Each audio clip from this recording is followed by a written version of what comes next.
The following may contain offensive language, adult humor, and or content that some viewers may find offensive.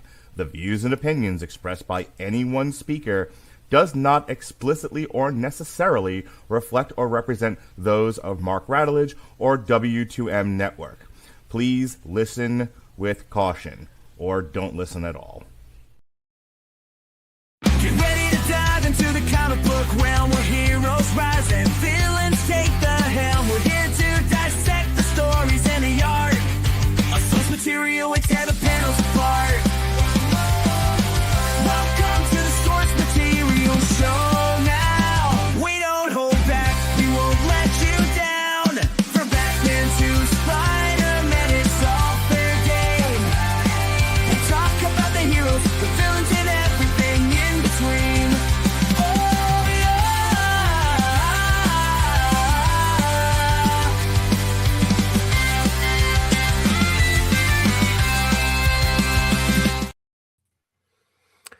Oh my goodness, ladies and gentlemen, welcome to the Source Material Comics Podcast. And we are here tonight to see if our brains are still together. Because Grant Morrison can, in fact, destroy every mental faculty that you have if he really wants to. Did I tell you, after reading Happy, I was convinced Grant Morrison was Garth Ennis? Well, it's funny because Happy, the artist for Happy, was the guy that did The Boys. Right. So It that's was probably probably why why I was- you did that. I mean, well, that and the subject matter. Yeah. As it turns out, when I mentioned it to the AI, the Fancy was like, as it turns out, Grant Morrison and Garth Ennis fucking hate each other, and they're two sides of the same coin. All right. Score one for me. Oh boy. Oh boy. Well, yeah, we are doing a focus tonight on Grant Morrison. And we've got 3 books here. So this has got to be something, Mark, that you went through and just said, give me something to talk about, Fancy. And that kind of ties together. Is that right? Or is this a stuff that's been sitting on your shelf and it just so happens you have 3 Grant Morrison books sitting there and you want to talk about them? No, these are actually all freshly bought. Actually, freshly bought this past week before I read them. No, what happened was, I have comic strip with Evan Bevins, good to his mother. He is. Some language. And that's right. And I have the Wikipedia list of comics that have been adapted into television and movies. And we're slowly going through like every last one of them. We did a bunch this year. We just did Polar over the weekend. We did Nimona. We've did the Surrogates. Years ago, there was another like Netflix one that we did. But we've done a bunch, and some of the ones on that list were not made into movies. They were made into television shows. One of which was Happy. Mm-hmm. And you're talking about like the last couple of years, I would go through this list over and over and over again, looking for stuff to do podcasts. And I looked at Happy because I'd never heard of it. I'd never watched it on Sci-Fi. I didn't know what it was. So I looked at it, and as it turns out, the voice of Happy the horse is Patton Oswalt. One Patton Oswalt. That's right. Yeah. So like, why are we doing legit? Because I like I lost the name of the comedian, but I like the comedian Jim Jeffries. Jim Jeffries. I like Jim Jeffries. Why do I want to talk about Happy? Because I like Patton Oswalt. Mm-hmm. So I was like, okay, well, this doesn't really fit strictly into the comic strip thing, because we tend to not do books to shows necessarily. So it becomes too cumbersome. It's too much to talk about, especially if the show lasts more than one season. Right. Which Happy is 2 seasons, I believe. 2. So I was like, okay. So I will, a couple of months ahead of when we're supposed to do Happy, I'll discuss the book with Jessie, and then we'll be prepared to talk about the show on a TV party. I was like, all right, well, that takes care of Happy, but that's only like 5-6 issues. I need 2 more books. So I looked and saw who wrote Happy. It was Grant Morrison. I'm like, all right, what else did he do that we haven't already done? Like we did All-Star Superman already. Yep. We've done a whole fucking bunch of Doom Patrol. Doom Patrol, right. So I was like, I don't want to do anything that's Marvel or DC related. What has he done that's, me? I like, a nice finished book. I don't want it attached to anything else. I don't want to do homework with comic book reading. Just what's out there that is a one and done. And two of the one and dones that I found were Nameless, which I knew nothing about, and Joe the Barbarian, which I knew nothing about. So why are we doing this? Because I wanted to talk about Happy because I like Patton Oswalt. Okay, all right. Well, let's start there then. Let's start with what we believe would probably do pretty well. I mean, if you're going to take a book and adapt it into a TV show, this is easily my favorite book of this whole thing. Yeah, it's downhill. It's fucking downhill from here. It should have some clout if somebody's going to try and option it for a television show or whatever. Sure. And I will say that I watched the first season of Happy and never read the book. Oh, really? Yeah. Well, tell me about that. How did you? You're not necessarily like a stand-up comedian guy. How did you land on Happy? There was the concept. I think I ended up seeing something about either I probably saw like a trailer or some type of ad for it or something. Did you watch a lot of Sci-Fi Network? No. I mean, I enjoy what I could, but this was back in 2000. Gosh, I don't know when it was. It wasn't too long ago. I want to say it was on Netflix. And maybe after it's run on Sci-Fi, but that's where it originally was aired. Yeah, Netflix had picked it up to just kind of show, what that first season was. And I think I saw the trailer, and it's Christopher Maloney, which the wife has no problem watching him. I mean, he's on that that sexy Law and Order SVU show. That's right. Yeah, you should make her watch Oz. Oz, okay. Yeah. Is he in that or something? Oh yeah, he's one of the Nazis, but he's he's totally gay for Beecher. Oh my, my. Okay. Yeah. Sexy Christopher Maloney sexually assaulting Beecher for every season of that show. It's great. Yeah. I turned around and loved the first season of Happy, and I have not watched the second one yet. So okay. So I was excited about actually reading where that concept came from. So to kind of break things down here, 4-issue series came out in 2012. Writer Grant Morrison, art Derek Robinson. Like I said, if you've read The Boys, you're going to recognize this art style. This is, hyper violent.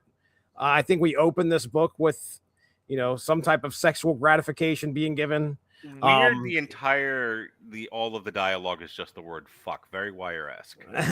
Yeah. Colored by Richard P. Clark and lettered by Simon Boland.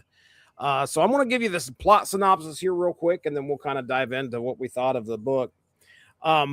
Nick Sachs, a corrupt, drug-addicted ex-cop turned hitman, botches a job and ends up on the run from the mob while bleeding out in a filthy, snow-choked city.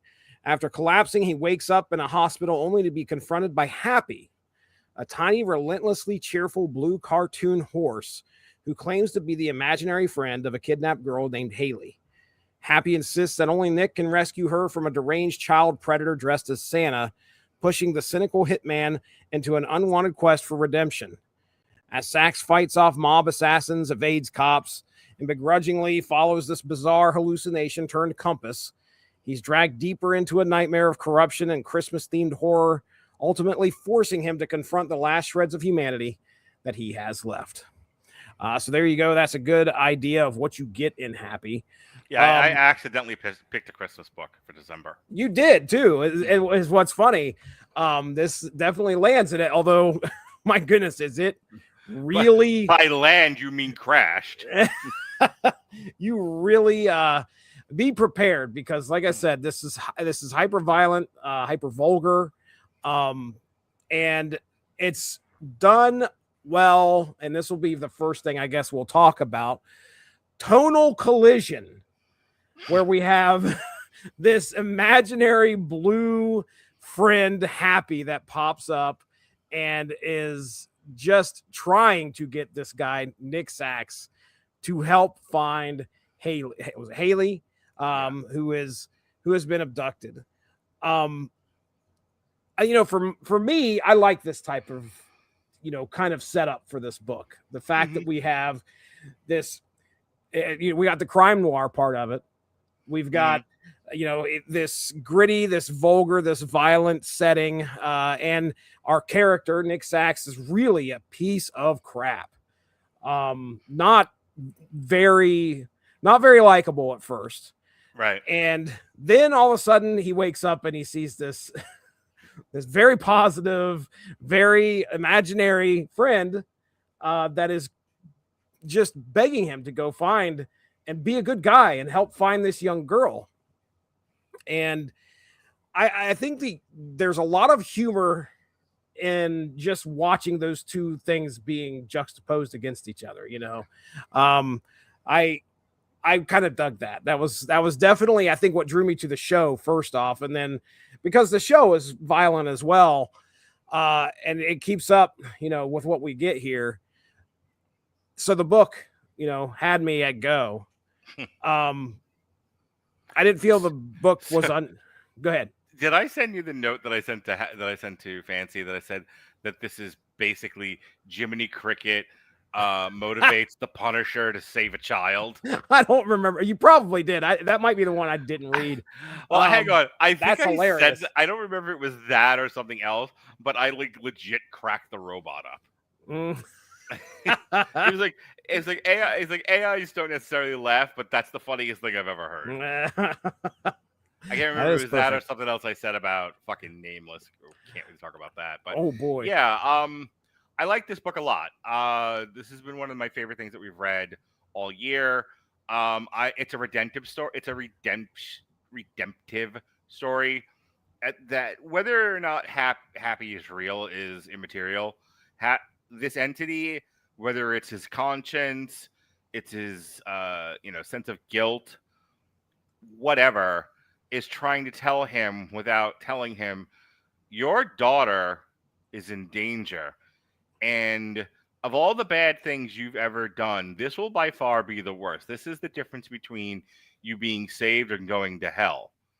And he's so lost. He's so, it's funny. I find myself in a very cynical, like I was telling Erica the other day, like a friend of mine in high school said, for a 16-year-old, you're about the most cynical person I know. That's like your defining trait. I have not gotten better with age. Pat's, I don't know if I guess you're still in the chat, but I don't know how much you pay attention to what I refer to now as the NWO black and white chat versus the other one that Andrew started, which is the NWO. So it's Rainbow. Okay. Yeah, it's the NWO Wolfpack. But Pat put the thing in there about Quentin Tarantino, and I said, if you're lucky, you live long enough to have enough money and enough of a nest egg that you can separate yourself from the rest of society, that you no longer need to negotiate or compromise anymore, and you can just be honest, and that honesty becomes contempt. And I'm like, but I didn't get there in my 70s. I got there in my 40s. So here's this guy. This is why I'm relating the two things. So here's this guy, and he's just hit that place of, I am filled with resentment and contempt, and that is my life's blood. Yeah. And I'm just living. I'm killing people to live. That's what I do, and I'm waiting to die. I don't want to kill myself, but doing what I do, I'll die soon enough, and that'll be fine with me. And then along comes Jiminy Cricket. Along comes like the voice of conscience that says, you were meant for something greater. You may only be meant for this one great thing, but that's enough. An innocent child is about to face a horrendous end, just an unspeakably evil end, and only you can save her.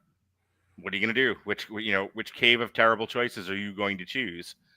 And he ultimately, almost to the point where it's a little too late, but him and Happy get back together again, and he's able to save his daughter. And he doesn't realize it's his daughter until the very end of the story. And I compared it to, I don't know if you've seen it yet, probably not, but I compared it to, spoilers, everyone, Wicked for Good. Okay. There's a scene where the wizard figures out that Nessa is his daughter, and it's the best scene in the entire stupid movie.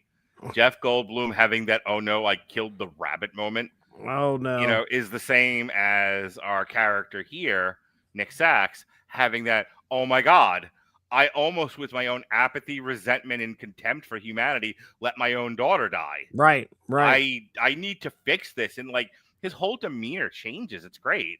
Like when he's out looking for Happy and he's like, I'm hopeless, I'm helpless, and I need you again. I'm sorry I pushed you away. God, this is like the ultimate like fucking romantic narcissist relationship. I'm sorry I pushed you away. Please come back.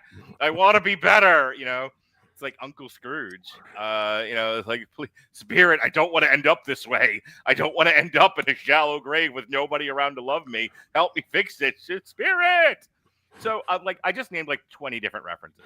Mhm. That's why I like this book. Any book that has me like gushing with remembering a reference or relating to different things, that's what gets me. It's like this is if anyone's ever watched a source material with me and Jessie, there's the books I have nothing to say, and then there's books like this one where Jessie's just like, I guess I don't have to do the show anymore. Mark's gonna talk for the next 2 hours. No more notes needed. Yeah. I absolutely love this. I think it's great. My only one complaint about it is, yeah, it's only 4 issues, but boy, does it take him for fucking ever to get to the point where he pushed Happy away, being too negative. Yeah. And then it almost has to wrap things up rapidly. You would think it's one of these movies where they waited too long to get to Act 3, and Act 3's 20 minutes. Yeah, it's like that. I mean, yeah. I feel like you're right. At the beginning, you know, Nick is very resistant and continues to be resistant to the fact, you know, obviously he thinks he has done something to his brain because, or he possibly died, and now he's seeing things. But then he goes to the poker game, and you know, Happy is giving him, I think, at least giving him the cards and stuff like that. He wins the poker game because Happy helps him cheat. Right. So that's all I need. Like, that would be all I needed. But no, you know, this guy is such a bag of crap that he's, you know, continued to just be like, leave me alone. Why should I care? Why should I care? Why should I care? Why should I care? Right. A lot of his character to me, I wanted to know, like, okay, what turned him into this? And luckily, Grant Morrison does give us a little bit of what happened. And it kind of explains, you know, it was essentially the job. The job kind of wore down on him. He would come home and, you know, he had a very loving wife at first, and then the job just kind of wore him down. Then he started having an affair with his partner, and things just kind of really, really snowballed and got out of control after that. To where, you know, and it's one of those one bad day things. But this guy's bad day continued on and on and on.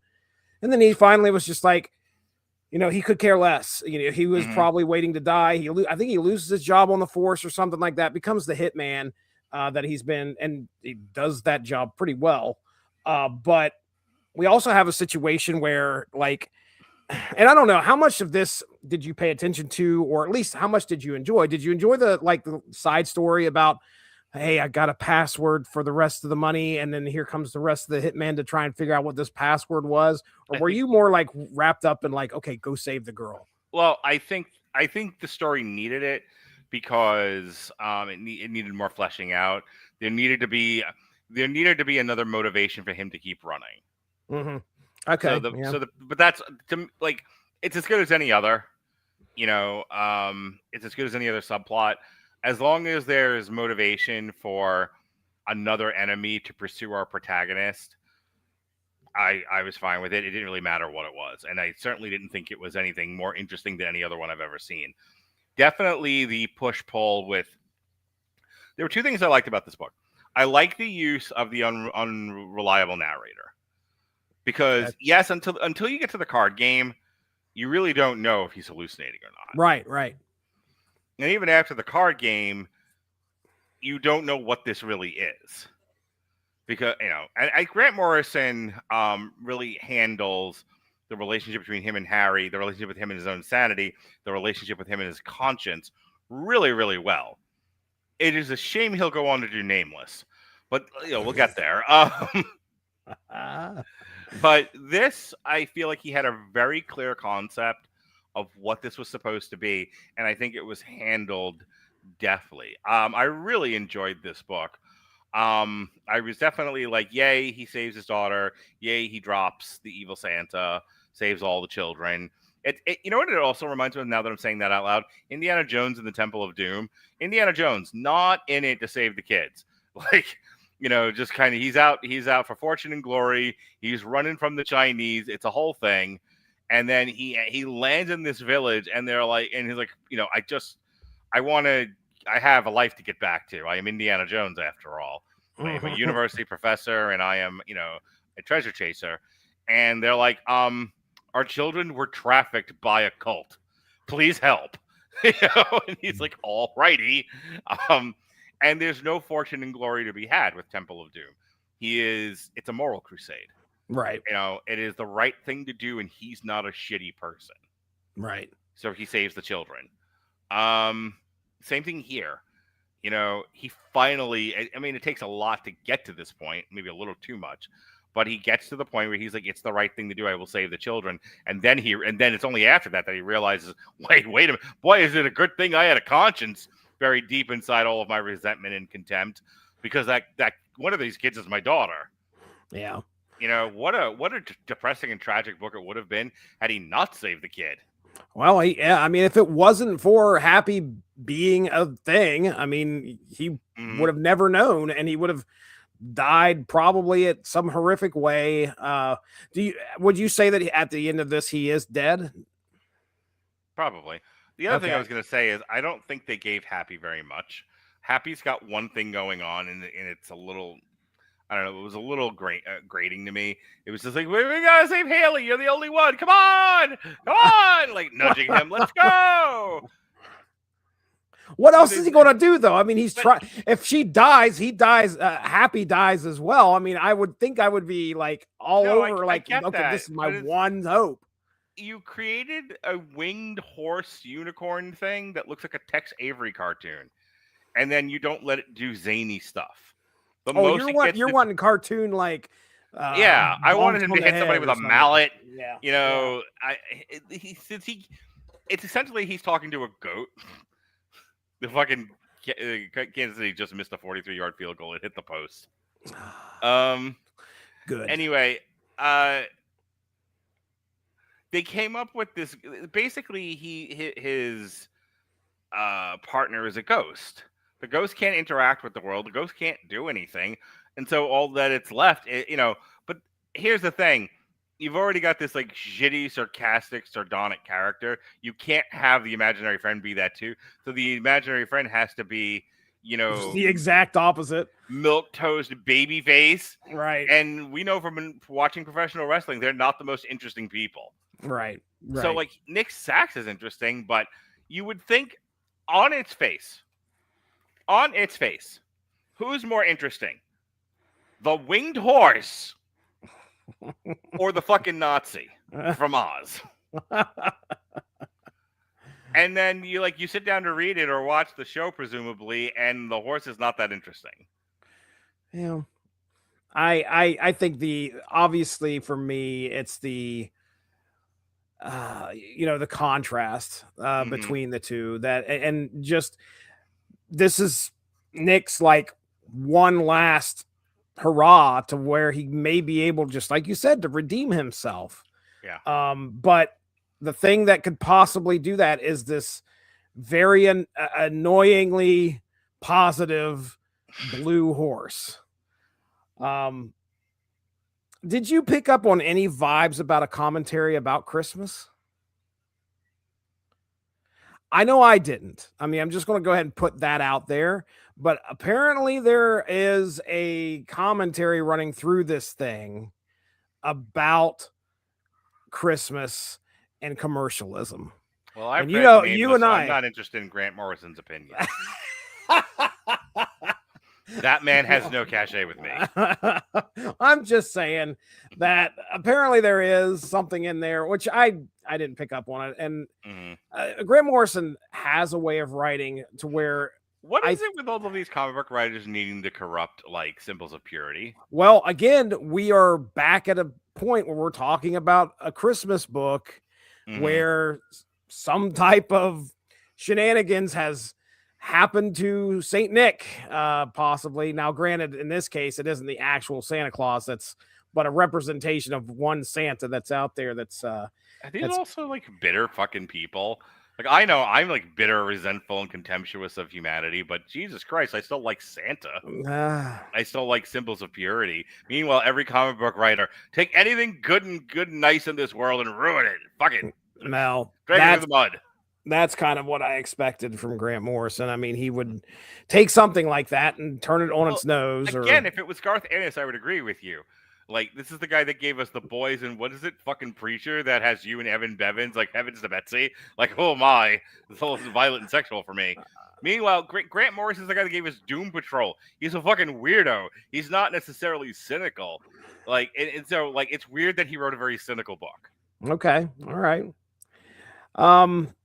Yeah, I think the strongest thing that worked for me here, it was the hopelessness surrounding Nick and the idea that, you know, this one act can kind of still lead to redemption in some way. But I think that's his point, is that we're also, in that sense, it's a very Christian book. You know, no matter how bad you are, no matter how awful things get, if you seek forgiveness, you can be redeemed. That is the whole like Catholic Christian mythology, right? You know, the confessional. Why are you looking at me like that? Like, well, I wouldn't say Nick was seeking forgiveness. I think he was more.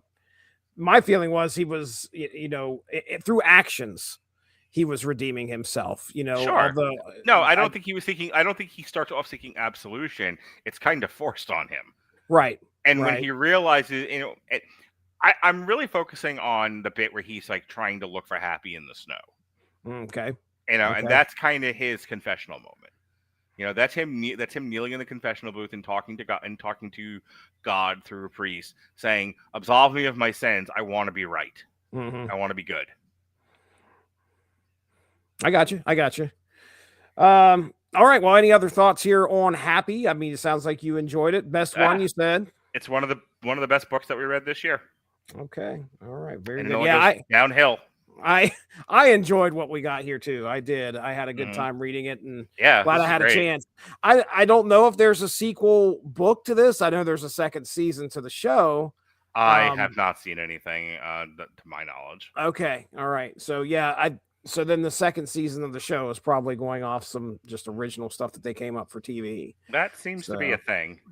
All right. Well, pick your poison here, Mark. We got Joe the Barbarian and Nameless.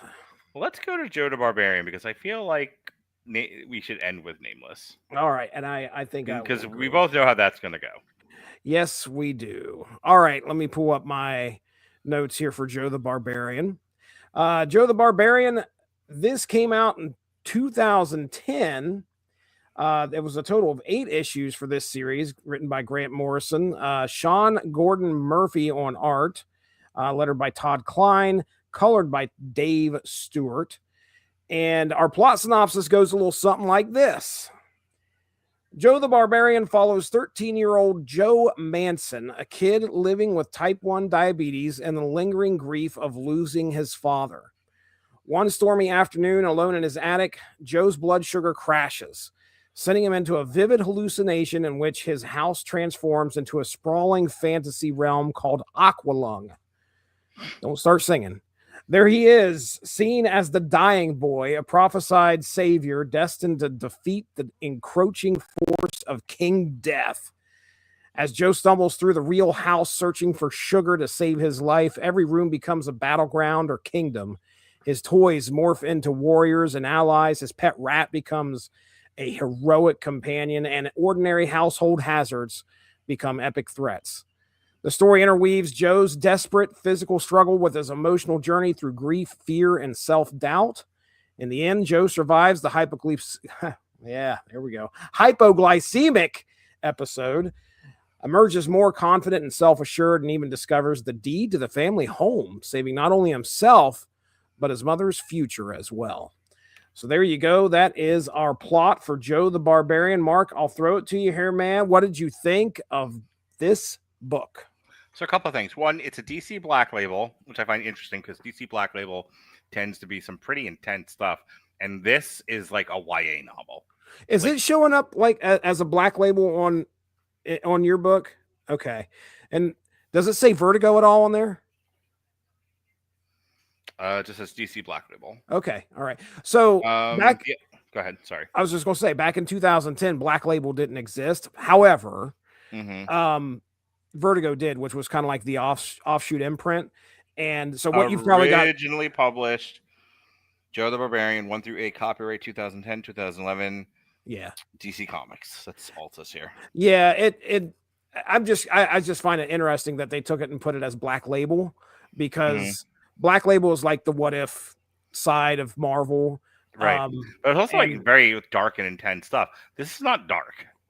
Yeah, that too. So anyway, this you could before kids stopped learning how to read. So like maybe a 10-year-old in the year 2000 or earlier, I would give this to like an 8 or 9 or 10-year-old, and they would no problem with this. Yeah, there really isn't much, that's now you can't though. Now you can maybe give this to a 20-year-old, and they'll have the mentality of an 8 or 9 or 10-year-old. You give it to a 20-year-old to read to the 10-year-old, and everything would be fine. Yeah, sure. But this one, this was an Eisner Award nominee. So, so my thoughts are, like I said, it's like a YA novel, which I've read a YA novel in my time, not being a YA and all. It's the first thing that jumped out at me was this reminded me of The Neverending Story. Oh my gosh! I'll just go ahead and cross the note off. That's exactly what I wrote down here too. This gave me such Neverending Story vibes. A lot of it is because we have King Death and the blackness that is coming for him. So yeah, I agree. What is it that fucking eats the horse and they're trying to escape in The Neverending Story? Oh my goodness. I used to know the nothing. Yes, that's it. Yeah. So it's like that. So we have a kid, we have a typical neurodivergent bullied kid who has a debilitating disease and diabetes, which I laughed at because I just got diagnosed with diabetes, and my doctor was like, "You have high cholesterol. You have like exceedingly high cholesterol, and your diabetes is really, really bad. So here's drugs. Also, you need to change your diet, fat ass." So like, all right, well, what do you want me to eat? He was like, "Well, Tubby, you need to eat nothing but vegetables because that's all that's left on Earth for you. After you've eaten the entire candy aisle and your weight in fucking fried meat." That's what I heard, at least. Right. But the mom in this, like, and I didn't pick it up at first until they made a bigger deal out of it. But the mom was like, "I packed you a bunch of candy," and I'm like, "Why? Why would you do that?" Yeah, the candy, the soda is so that he can get enough sugar, so he doesn't have fucking like an insulin coma. Right. Diabetic coma. But anyway, what did I think of the book? The book's okay. It's a 5 on a 10 point scale for me. Like, it's hard because I can put myself in the place of a very young boy. Like, I ought to give this to my son to read. I think he'd enjoy it because he's still, a child despite being precocious. But I think he would appreciate the book more than I would. As an adult, a very cynical, contemptuous adult, I'm like, it's fine. I've seen this before. I've seen The Neverending Story. I've seen, the neurodivergent nerdy boy, who is, The Last Starfighter being another example of this. Granted, the kid's older, he's like in his like late teens, early 20s, but he still gets whisked off to a fantasy world. Again, another one, Alice in Wonderland.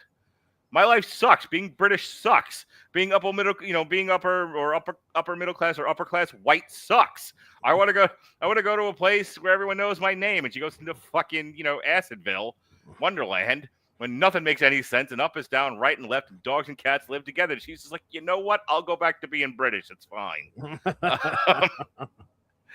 This is terrible. I've made a terrible mistake. So the idea of the law, the othered child going to a fantasy realm is not a new concept. It is all this time itself, and it's probably the most often one. I mean, look at Harry Potter. Harry Potter, doesn't necessarily know if he's got magical abilities when it starts. Like, maybe he does, maybe he doesn't. Sometimes he does a thing, he doesn't know why he's doing it. And then, he gets what every woman wants. He gets that letter from Hogwarts. And he's like, "Oh, I can be whisked to a fantasy world where my dreams will come true, and I am, and I am the chosen one. I am powerful. I'm special in some way. I don't understand why women love the Harry Potter books so much. Oh goodness, yeah. Anyway, so I'm in rare form tonight, Jesse. So I see a lot of that kind of thing over and over and over again, and it's as present here as it is anywhere else. That being said, I don't think it's bad. It's just like, okay, I'm not really in a place where I want to be whisked away to a fantasy world. Yeah. I mean, the YA novel stuff that you were talking about earlier, I get those vibes. I understand what you're saying. Yeah. The one thing I did like was, again, Grant Morrison playing with the unreliable narrator. And this one, it's very unclear. You really don't know if he's going to Wonderland or if he's just hallucinating. Right. Or if this is, a Calvin and Hobbes kind of a thing where it's clearly that kid's imagination, but it's presented as extremely vivid. So you, as the reader, go wherever Calvin goes. Mm-hmm. If Calvin is on a pirate ship, you're on that pirate ship. That pirate ship is as real as anything else. But the reality is that, the super context of Calvin and Hobbes is none of it's real. Mm-hmm. He's just got a very vivid imagination.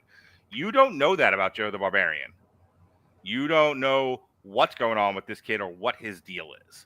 So I think that is the one interesting element about this book that maybe separates it from the 87 I just listed. Mm-hmm. Okay. Well, I'll sit back and relax for a few seconds. I'll kind of go down through my notes here that I had. We're not done with the review now? With what? What? We're not done with that review now? No, you got to sit back, relax now, and wait for me. Fucking tame me, daddy. Here you go. So, okay, I'll talk about, what I learned about Joe here. As a character, I mean, he feels believable to me. He's a 13-year-old boy. He's caught between childhood, imagination, real life responsibilities. There's much talk about how his dad passed away. And I think there's a point where, right at the beginning of this book, he's at the graveyard and he looks at his dad's grave and he's like, "You suck." Yeah. I mean, he blames his dad for dying and leaving his mom, being away from him and his mom. And that's kind of sad. And that's understandable. Fucking speaking of resentments. Yeah. His illness, I don't know. I mean, you probably may know better than I do. I've never talked to anybody who's gone into insulin shock or whatever it is. So I don't know if this happens. I know I've heard like when they do it's or an insulin coma or something like that, or a diabetic coma. I don't really hear too many people telling me like they hallucinated full worlds, just trying to get from the attic to the basement. Like, I had a cupcake and the next thing I knew I was in Mordor. Right. I've not heard that. So it doesn't feel medically literal. But for me, I mean, as I knew what we were kind of getting here, Grant Morrison was going to tell a story. The only leap I can make with that is you will go and you will fall asleep, and when you sleep, you dream. Mm-hmm. Would be the only way I could somehow reconcile all that. Yeah. He's called the dying boy in the other realm, in Aqualung. And I feel like that's definitely a representation of probably how he's grown up. I mean, he's known as this kid who's got diabetes. Listening to Jethro Tull. Yes, exactly. That's how, yeah. Well, that's where I was going. No, I mean, he's with diabetes, he just is this fragile kid who needs to be taken care of. He's got to definitely have his candy or his insulin or whatever. So I think that's why he's called the dying boy in this realm that he goes into. Constantly living with the fear of death has caused that. I'd say that like my biggest emotional moment in the book was when the dog attacked Jack. Like the rat that's running out in front of him, and all of a sudden this dog comes in there, this hellhound. If we're watching that, the dog grabs a hold of it and tosses it aside. I mean, that's really Joe's only friend. He's kind of withdrawn, just like you said. He's not got a whole lot of friends at school. There is one girl that's nice to him, but he's bullied, and his really only friend is Jack. And we watch him get potentially killed by this hellhound. Joe's growth is shown through increased confidence and purpose throughout this thing. You know, he's working through just trying to get from the attic to the basement to get a soda, but of course he's going in and out of these hallucinations. But as the journey goes throughout these 8 issues, and it's a long 8 issues in my opinion, but he is, you know, he's growing in some way. He's learning and trying to survive as well. I didn't realize until after I read the thing that this was kind of like self-therapy that he was going through, because at the end of this, I mean, there's a lot of the death. Oh my goodness, the I want to say Death Knight. That's not what it is, but the specter of death that's out there. And then there's this like Iron Knight. Both of those represent like Joe's dad. And by the end of this, he's kind of pushed through some of that, like those issues that he had with his dad being gone. And when his mom shows back up, he finally got the soda. He also found the deed to the house, which was really cool. But I didn't catch that at first. What I thought was going on was just like you were talking about. This is the nothing out here, and it's coming for Joe. Mm-hmm. And as his life fades away, this thing is going to come and grab him, and he'll die. But actually, that's not what that is. It's actually a representation, I believe, of his dad. And of course, his dad died, so that's, I think, tied into it as well. Death is coming for him. So, other things that kind of stood out to me here, the unreliable narrator, where we've got 2 realities that happen. Some of the transitions were a little bit confusing. Like I was like, okay, what's going on here? Then we'd switch to a panel in the real world. We had, I think one of my favorite like shifts was when he was in the bathroom and he's just trying to get a drink of water or something. And he's at the tub. He's filled the tub up with water. And in his hallucination, all of a sudden he's fighting alongside Jack by a waterfall because all the water's going down the stairs. I like that stuff. And I get it. It does feel kind of kiddie, but it was, you know, it was a good way of using what was going on around him to kind of further the story, this fantastical realm of Aqualung. Let's see what else here. You know, you talked about, was it real or was it not? I don't think you get a definitive answer as to whether Aqualung is real or not. You're pretty sure it's a hallucination, but Grant Morrison is very good about not giving you answers or making you work for them. And so by the end of the story, you know, as I'm following Joe and watching him do all this stuff, the realm of Aqualung is under attack.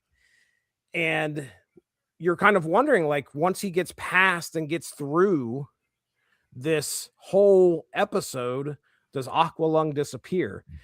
And he disappears from Aqualung, and I think the Queen Bree, I think is her name, the representation of his mom that's in the hallucination, is still there. So, you know, again, Grant Morrison's not giving you an answer as to whether it's a real or not, but clearly you would think it would be, because it's filled with all these toys that he has. I mean, I saw a Snake Eyes thing in there. There were a bunch of Transformers that were showing up. But yeah, I mean, I kind of like that. And this book, I liked it.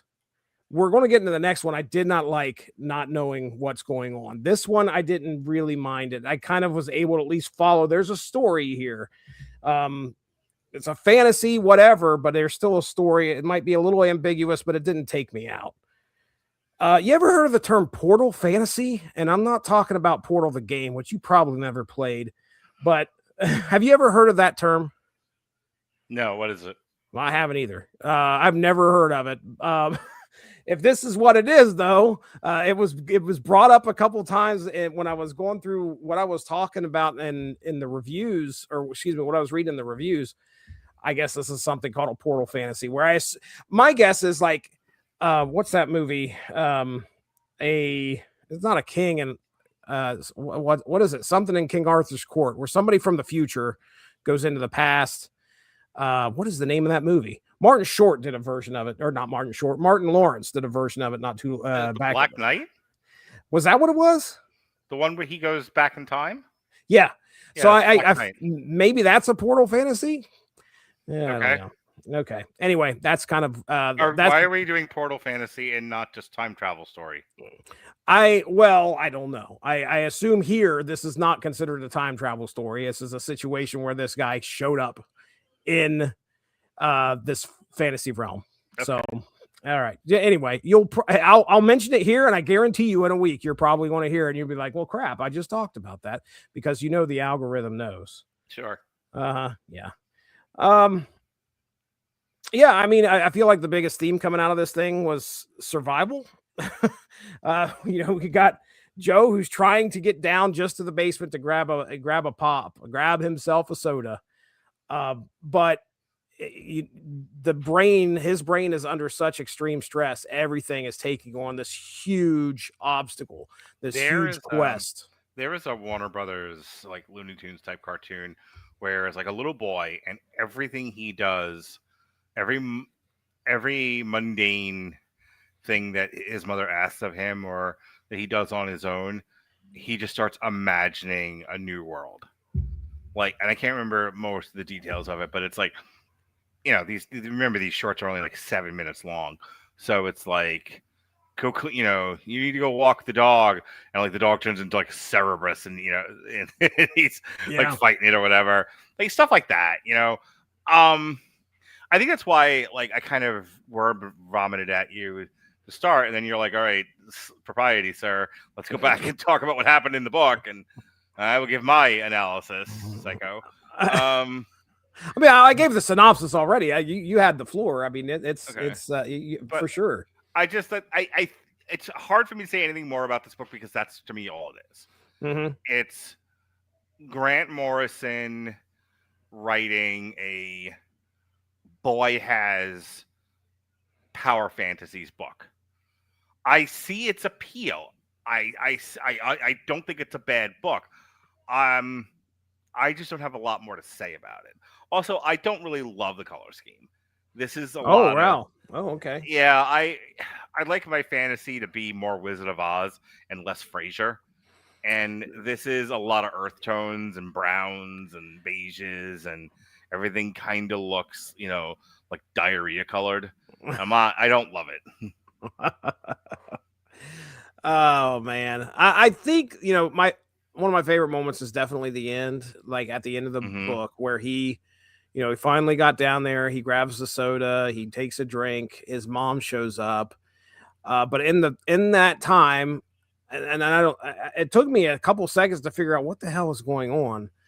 I had forgotten about the fact that his mom was freaking out about possibly losing the house, and Joe is on his way out, and he starts to realize that all of the pictures are upside down in his hall. And so I think he grabs one of them to turn it over. And when he grabs one, it drops out this letter that his dad wrote to his mom while he was in the desert. And you read that and you find out that his dad had figured out a way to save the house, but he never I don't think he gave his wife the note. I think he purposely turned these photos upside down so that his wife would go in and turn the photos up and find this letter at some point. And I can't remember if that's, I'm pretty sure, because again, Grant Morrison didn't give us specifics, but he finds the letter and he finds the deed. His mom comes out. Those bullies are sitting outside, which, by the way, threatened to kill him, which was a little over the top. But anyway, those bullies were waiting outside, but he comes out. He's got blood dripping down, but he is like confident as ever. And his mom's getting out of the car, and he holds the letter up, and he's like, "I think I've got a way to solve all our problems." Great way to end it. I enjoyed what I read here. I think 8 issues. Again, it's a long story, and it really, just like you said, it doesn't, with it being Black Label / Vertigo, it's not going to be inside of the DC universe proper. So it's not really going to have like meaningful consequences or anything like that. Joe's not going to show up in another DC book or anything. So it's just a one-off 8-issue story. That turns out Clark Kent's his dad. So As far as story goes, I mean, I enjoyed what I read. I would assume that if anybody's a fan of Grant Morrison, they'll Actually, probably pick it let up. me retcon that. Turns out Bruce Wayne's his dad, and this is an affair, and and he's like quietly supporting this family, but but they can't know. He doesn't know Bruce Wayne's his dad. Right. I would love that. My He's- dad is Batman, and I have diabetes. How does that work? You're not getting a sequel, Joe. Sorry. This is your story, and that is the end. Aside from that, I don't have anything else either, man. That was all my notes pretty much. Okay, So you ready? let's talk about this piece of shit. All right, here we go. We're closing things up with Nameless. This is the grand finale. This is the main event. We Okay. come for happy, stay for the hate fuck that's going to be this Nameless review. Okay. So Mark throws Nameless onto, into these three, and I've never heard of it. What's interesting is I rode up to a Comic-Con yesterday. I go to one Comic-Con a year, and it pretty much the guy that runs the shop down here gets these tickets in, and he is nice enough to allow me to go with him up to the con, right? So the guy at the comic shop didn't even know what the hell Nameless was. So I was like, yeah, it's Grant Morrison. I said, the best way that I could describe what I think happens in the book is comparing it to Event Horizon. We got a space story here that ties in with some type of like elder deity. Now, I'm going to give you the creative team here, publishing info, and then I want to give you my first ever synopsis where I said, ChatGPT, explain like I'm 5. What just happened? What the fuck am I reading? What the hell did I read? So, Nameless. This drops in 2015. February of 2015 is the first issue. Written by Grant Morrison. Art by Chris Burnham. Lettered by Simon Boland. And colored by Nathan Fairbairn. So, our Explain Like I'm 5 plot synopsis goes a little something like this. There's a man who doesn't remember his real name. So everyone just calls him Nameless. One day, some very smart and very rich people ask him to help with a big problem. A giant rock from space is coming toward Earth, and if it hits us, it will be very, very bad. Nameless says yes, because he knows magic and strange symbols, and they think he can help stop the giant rock. So he goes into space with a team. But once they get close to the rock, everything starts to get weird. They see scary monsters. They hear voices that don't make sense. Their ship breaks. People get hurt. And Nameless keeps slipping into dreams and nightmares. Then Nameless learns something even scarier. Inside the giant space rock is a mean, ancient monster that wants to hurt everyone. This monster has been whispering in people's minds for a very long time, making them do terrible things. It has also been whispering inside Nameless's mind. And here's the twist. All the space stuff, all the monsters, all the missions, none of it is really happening. Nameless is actually lying in a room back on Earth because the monster got inside his mind years ago. Everything he thinks he's seeing is just keeping and happening inside his head, like a big scary dream he can't wake up from. The only way to stop the monster is to stop Nameless. So the person helping him wakes him up the only way that she can, by ending his dream forever. And when Nameless dies, the monster disappears too, and the Earth is safe. Wow. Did I get any of that? Well, a little bit. Did I get it? Not even a little. A little bit. Okay. So yeah, there's the space horror that's out there that you're reading. What did we say? How many issues is this? 6? Cannot remember. Maybe. Yeah, maybe. And I, as I'm going through this thing, the gore, the nastiness, that you could tell that this nameless person is experiencing some crazy stuff. Yeah, it's 6 issues. It's 6 issues. But it is one of the hardest things to try and figure out as to what exactly is happening, because you are switching between what's real, supposedly, or well, actually, you're switching between two realities at some point, and I don't know who the bad guy is. Are these people actually alive or dead? Why is he seeing this video of this guy? And then we switch to another panel, which it shows like, bodies piled up while other ones are like drinking blood from the other one's mouths, decapitated heads. And I mean, it's just over the top insane. They're drawing magical symbols to protect themselves from something. No idea what's going on. Right. I'm on the hook, hoping that there's going to be a resolution. And then we get to the ending that I read, but did not interpret in any way what this explain like I'm 5 thing just said. Because I apparently am. Grant Morrison is up here, I'm down here, and there's no way in between that we're going to figure out. I'm going to be able to understand what he's trying to get across. And so I take these recordings that we do now, and I throw them in the chat, and I take the transcript, and I throw it in the ChatGPT, and I compress it into an essay. Let me tell you how I can't wait to combine what I've already done with ChatGPT.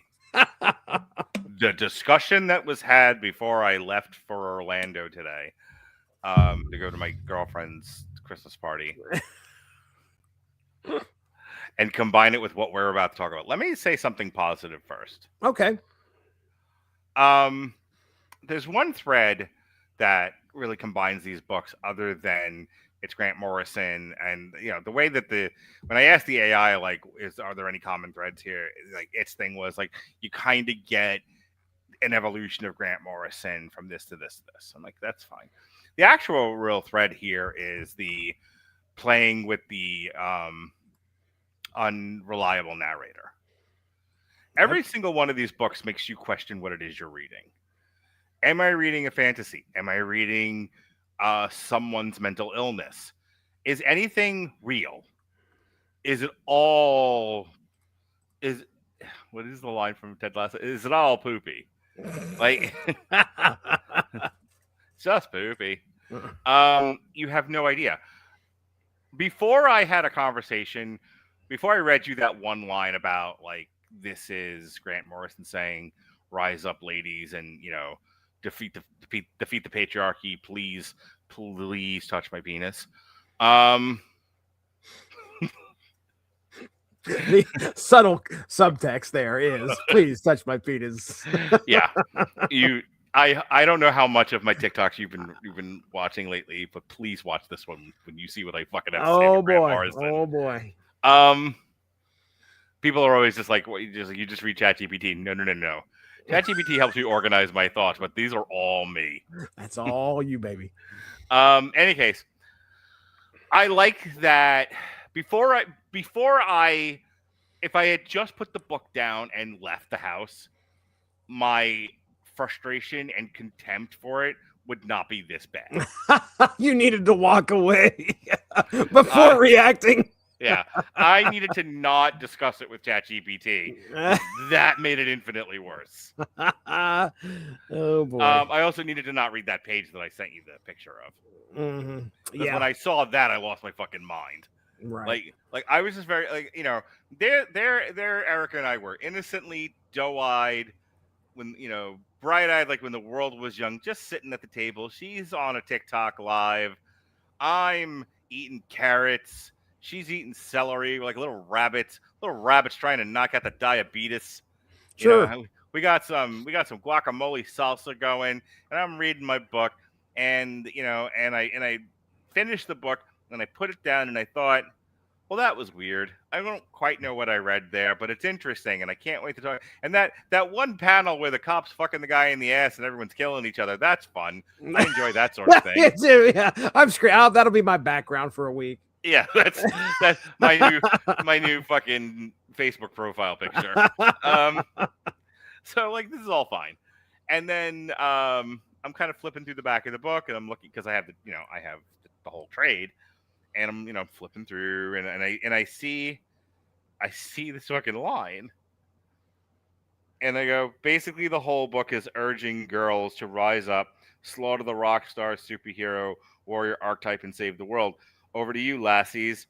Grant Morrison, Scotland, December 29th, 2015. What is he talking about? Fucking hit the roof, and I shared, and that's when I started talking to like she went in the bedroom to go lay down, and I was just left there. I was left there with a book, my trauma, and vegetables. Yeah. What's a man to do, Jesse? What is a man to do? Oh, man. So, but at that point, like prior to that, I genuinely liked that. Like, I am not afraid of weird. I like weird. You know that. I've read a lot of weird. I love the Doom Patrol stuff, as weird as that was. Right. Like, none of that made a lick of sense. Right. So, like, the fact that the book keeps switching points of view, it keeps switching. He's in a hospital, he's in space, everything turns into monsters. Like, it's a gross looking book. Like, that was all interesting to me. And I was willing to talk about it with you. And then everything went sideways. So that's my one nice thing about this book is one, some of the art's, nice / amusing to me. And every single one of these stories, Nameless, Happy, Joe the Barbarian, deals with an unreliable narrator in, I think, a competent way. Like, I think he competently handled that particular narrative device well over the course of 3 books. That is the last nice thing I will say about Nameless. All right. Let's do something. Yes, sir. Let's go ahead and do this. So I gave you some homework. We're going to do it right here live, and then we're going to find out how each of us thought. We're going to use ChatGPT. I came up with 47 questions. They're all yes or no. We don't have to elaborate. We're not going to, unless you feel the need to. This is all yes I or think no. for time's sake and for your sanity, I'm not. But we're probably going to have, I would imagine you're going to have to come back to some of these with me. Oh, that's fine. I've got a few that I elaborated on myself. But all right. So first question, all right, is did the book leave you feeling unsettled even after you finished it? No. Are you kidding? Because you just went on a rant about how you left this book and was upset with how it felt. You're missing a beat. Okay. Remember when I said when I just pushed the book down and was interacting with Erica and eating carrots with guacamole, I hadn't read that line yet. Okay. I finished the book and I was like, I don't really know what I read here, but it's interesting. It's not my favorite of the 3 that we read, but I'm not mad about it. All right. That's where I landed when I was not unsettled. No. Okay. All right. Did the final issue make you feel more disturbed than enlightened? No. Okay. Did the story's ambiguity feel more oppressive than intriguing? I'm guessing at what you mean by oppressive, so I'm going to say I'm going to say yes, because I'm going to interpret oppressive as being like confused and unsatisfied. Okay. Did you feel like the book was actively trying to disorient you? Yes. All right. Did the I don't think that's a bad thing, though. No. Did the hopelessness embedded in the narrative resonate with you emotionally in any way? I didn't get a sense of hopelessness, so no. Okay. All right. At any point, did you feel overwhelmed in a good way? I mean, yes, in the sense that I didn't really know what was happening in the book. I was kind of along for the ride. Okay. All right. Did you find yourself dreading what the next page might show you? I was hoping for more ass fucking. I'm Damn putting it in only there. one paddle? I was hoping for more butt stuff is what I'll put. I don't want to get flagged, ChatGPT. Did you ever feel like there was a single true meaning, but it was intentionally buried? Yes. Okay. Did the revelation about the dual realities make the earlier issues click into place in any way? Not even a little. All right. Did you feel the book required multiple readings to fully appreciate? 1,000,000% yes. Okay. All right. Do you think Morrison intentionally withheld critical information from you? This is an interrogation. Did the symbolic density make you feel like an outsider? Yes. Okay. This is not an easily accessible book. No. Did the book make you question your own interpretation of events? Yes. Did you feel Morrison wanted the reader to work for the answers? Yes. Did the Razor House twist feel like the real story underneath it all? I don't even know what that means. That's what I fucking thought. Yeah, I was right there with you. All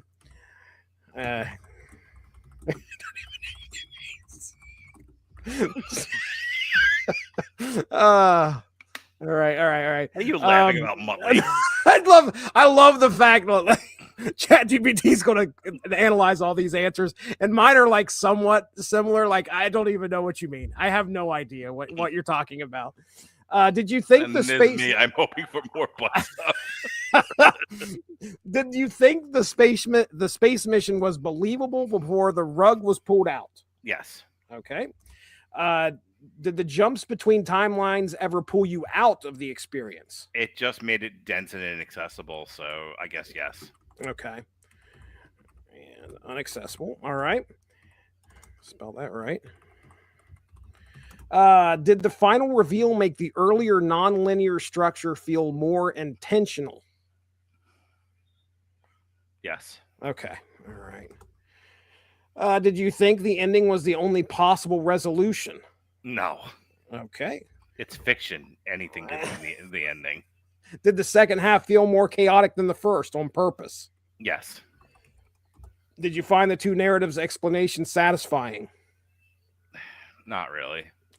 That's exactly what I wrote down. Copy paste. Dude, I didn't even look until. Oh, look at what you did. I got it. Don't worry.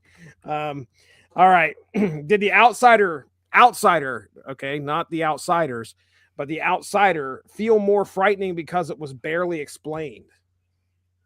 No. Okay.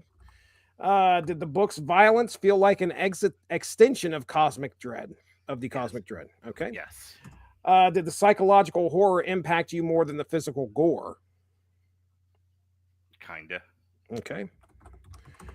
Did the hallucination imagery make you question what was real? 1,000%. Okay. Did you feel a sense of inevitability, like the ending was unwinnable? Kinda. Okay. Did the book make you feel small in a cosmic horror way? No. Okay. Did the visual density ever feel overwhelming in a deliberate way? I wish there was more butt stuff.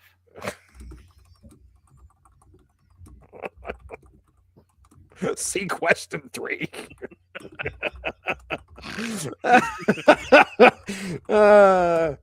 Did the coloring make the story feel more dreamlike than grounded? Yes. Okay. Did Burnham's line work enhance the sense of mental collapse? Yes. Okay. Did the frequent perspective shifts make you feel like you were inside Nameless's head? Somewhat. Okay. Did the art style make the horror feel more visceral? Yes. You know what? Another book very similar to this, I would say, is Arkham Asylum, and I fucking hate the art in that book. Oh, like it definitely goes with the style of the book, but I have the same problem with that as I had with the Lobo book that we read with your fucking, your other romantic partner, Sam Keith. Your boy, your boyhood dreamboat. I I like legible art. I'm sorry. I don't like someone taking chalk dust and smearing it on the page and like the Joker. Okay. All right. Did you notice the panel shapes changing your sense of reality? No. Did the book feel like it was critiquing human attempts to impose order on chaos? Now that you mention it, yes. Okay. Yeah, that was something that I had no idea was happening until I started reading some reviews. Did you see Nameless's hero fantasy as a coping mechanism? Sure. Did the story make you consider the possibility that reality itself is a construct? No. Okay. All right. He's pretty grounded, folks. Did the book successfully convey cosmic nihilism without feeling empty? Yes and no. Okay. Yes, the book successfully conveyed cosmic nihilism. Did it do so without feeling empty? I'm saying no because I never really got that sense in the first place. Okay. All right. And did you think the story argued that meaning must be self-created? Yes. Okay, I'm glad you picked that up. I had no idea what's going on. Did the dual-layered narrative reinforce Gnostic themes to you? Somewhat. Okay, I don't know what the hell it's asking there, so whatever. Did the philosophical material enhance the horror instead of dulling it? Yes. Okay. Did you enjoy the experience even though it confused you? Initially, yes. Okay. Did the confusion make you want to revisit the book someday? Not even a little bit. Not even a little bit. Do you think this is one of Morrison's most challenging works? Challenging to the reader, as in like not particularly accessible to the average comic book, a bazillion times. Yes. A zillion times, yes. The fucking people reading comic books these days, if it ain't got Batman in it, I don't like it. Oh, yeah. Batman versus Wolverine, that's what I want. Well, here's Nameless. What the fuck is this? Yep. Would you recommend it to someone who likes psychological horror? Absolutely. Sure. Especially if they're not my friend. Here you go, leave me alone. Would the story have worked for you without the occult elements? Yeah. Okay. Do you think your enjoyment outweighed your frustration? They were about the same. Okay. All right. Last question. Did this book make you want to read more Morrison, or take a break? Oh, take a break. I'm good on Morrison for another year. All right. Okay. So here's what we're going to do. I'm going to share my screen, and we are going to go into my chat GPT as soon as I bring up a new chat and drag this over here. So bear with me while I do that. Let me clear my throat. Mm-hmm. All right, here it comes. I hope you don't mind. Sharing screen. Good old sharing screen, entire screen. We'll take that down there and do this. Okay. So I'm going to go ahead and we're just going to add from Google Drive here. Throw me up on the screen when you're ready. All right. Hello, boys. I'm ready to podcast. Hello, boys. Can I tell you how Hit It, Darren might be the most popular song from Radulich Broadcasting Network? That's great. I can tell you for sure. Give me a second. Oh, like are you kidding? Like on Spotify? Yeah. Oh my god. Like if you look at my top 10 for Radulich Broadcasting Network, I think the number one song is Hit It, Darren. Wow. That's great. Hit it, Darren. Hello, boys. I'm ready to podcast. My stuff's doing pretty good, too. Like, I'm not getting thousands of listens or anything, but I'm slowly building up an audience. I like that. I like that. That's good to hear. Here's a Q&A. Q&A on Grant Morrison's You can hear? Okay, Nameless. I'm like, What? What'd you say? Did you say something? I'm lagging really bad. Can you hear me? Yeah, I can hear you. Can you hear me? Can you? Now you can. I can hear you. Hold on. I'm gonna stop sharing. Give me a second. Does that fix it?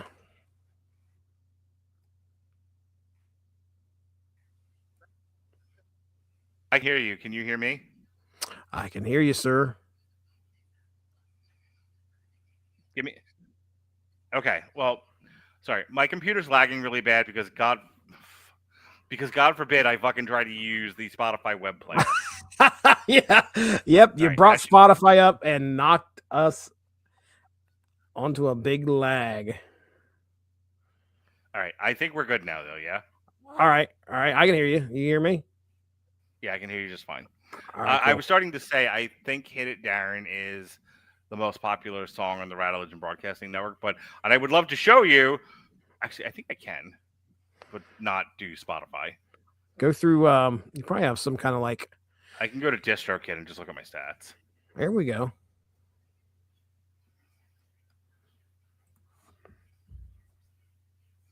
What'd you think of the Last Daddy Standing?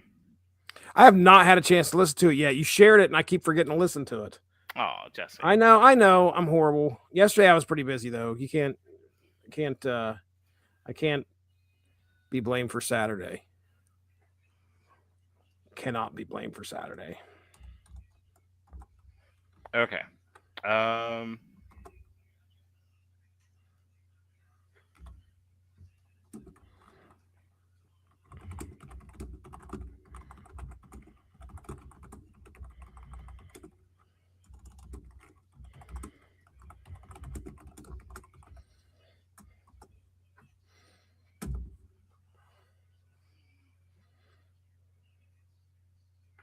Oh, jeez. Can't wait to see what this thing Well, has do to your say. do your thing. I'm just killing time until you're ready to go. Oh, are you? Okay. Well, Okay. I mean, I'm ready. I'm sort of like right now it's reading documents. Stop thinking and then reading documents. Thought. Okay. Thought. Hang on. Okay, so I'm at 82 all-time streams for Radulich Broadcasting Network, the album. Your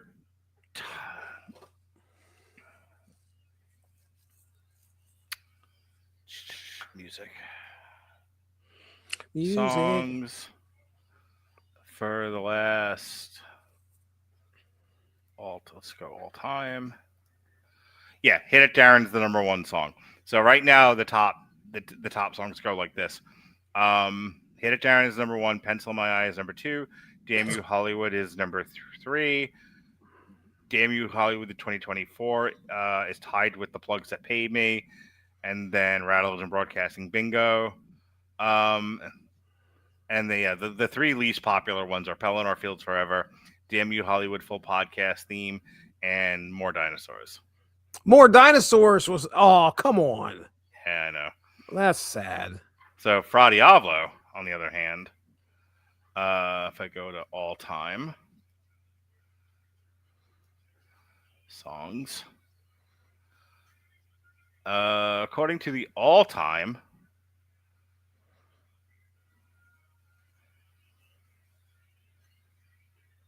the number one song is "Gnocchi Guillotine," then "El Dente Execution," then "Boil the Priest," "Every Ever Song Ever," "Butter My Bun," "Sous Vide Sacrifice." Least popular is the two least popular ones right now: "Poop in a Bag" and Act One Mise en Place. Oh my goodness. Poop in a But bag. weirdly Poop in a enough, if you bag. go to if you just go to Spotify and you looked at the band stuff, I think the top 10 stuff right now is from the country album I did. Really? Well, Yeah. listen. It apparently country doesn't give a shit about AI. Like they could care less if it's AI or it's a real person. Mm-hmm. And so the people that enjoy country music for what it is, country music, not, how it's made. They enjoy if it's something they like to listen to. So the most popular right now, the most popular passive aggressive pansexual peanut butters is "I am not available after 9." My fucking theme song. It's good. It's good stuff. Good stuff. All right, you ready? I'm going to share my screen again. Yeah, man, hit it. Let's share. Here we go. Okay. All right, so here we go. These are our shared takeaways. I mean, I know that a lot of these are just yes or no questions, but so we'll just go ahead and go on down through them here. Even though many of the answers differ, there are some strong underlying agreements. Both of you felt the emotional, psychological weight of the series. Even when Mark answers no on being unsettled, both of you acknowledge ambiguity, dread, or an oppressive atmosphere in the book. You both recognize Nameless as intentionally disorienting. Questions about the story feeling like it's messing with your head got a yes from both sides. This shows you both understand that Morrison is weaponizing confusion as a storytelling tool. Okay. When you're done with this, I want to read you a prepared statement. Okay. Which I just now remembered I have. All right. You both treated the book as intellectually challenging rather than emotionally manipulative. Neither of you describes being upset or disturbed, just intrigued or mentally pushed.